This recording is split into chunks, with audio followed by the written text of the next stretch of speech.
Hey Glenn, it's Joseph. Hey, Hey, now that we're on this topic of the selenium, I was actually kind of curious, and I just thought about it now as you're sharing this today. Um, was there any measurable change in the CH bond length of the CH of the hydrogen donor so to the it selenium? was, well, I tried, so I took a lot of different examples and tried to plot sort of the CH and the selenium carbon bond lengths Uh-huh. as a function of the chemical shifts and things. And I wasn't really getting correlations. And so I'm not sure that this is really predictive of the reactivity, that it would be like CH activation of like an adamantyl alkyl group. But Hmm. it's definitely interesting why that orbital is being so strongly affected, why that transition is being so Do you remember if it at least had some measurable not consistent, enlargement? not Okay. consistent. Okay. Thank you. Um, Professor King, would you like to unmute yourself? Oh, this is just Dr. King right now. Oh, Um, uh, Also on the carbon selenium stuff, do you see desymmetrization of the terbutyl group when you have the selenium bound? so sometimes we see stuff and sometimes we don't. For instance, in the cyclohexyl version, we can actually see right the hydrogen sort of in the proton NMR, the hydrogen gets moved from the place where it is in the sort of the H-bound carbene rather than the selenium-bound carbene. But again, it's not something we are always seeing, which is a bit surprising. So I think there's rotation and kind of, for instance, in a terbial group, each methyl group can cause this interaction, and it's not necessarily fixed. It's like freely rotating, and each group is causing this. Okay. And then a second question about this is, did you ever consider changing the ring size, other than the fact that the synthesis is a lot of synthesis?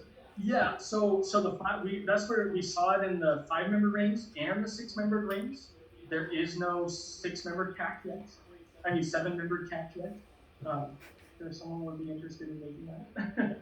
But yeah, so and then there was a lot of work on the NACs already, but it wasn't really articulated why it was happening.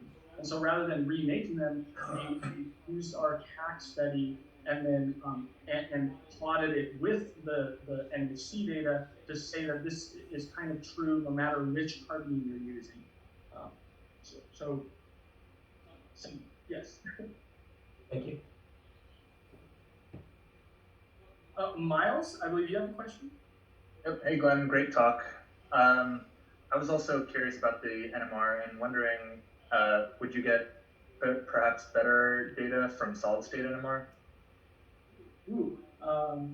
So yeah, the idea of it's stationary. So I was thinking about that because uh, I didn't show it. I did a lot of controls with the DFT, and what we saw is the isopropyl.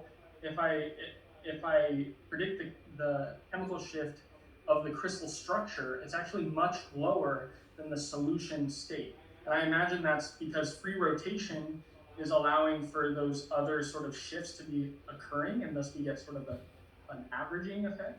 And so, Right. yeah, could you take an NMR of the solid state version and you only see that lower chemical shift? And that would be good proof. We just haven't pursued that. But yeah, I am curious about how that would work. And also, I'm wondering if, although it's still a good measure, but can you parse out still the donor-acceptor properties? Like, still the donation of the carbene to selenium is going to affect its chemical shift. Yeah, so Nolan and Cavallo, really Luigi Cavallo was the theorist on that work, did a lot of work on that.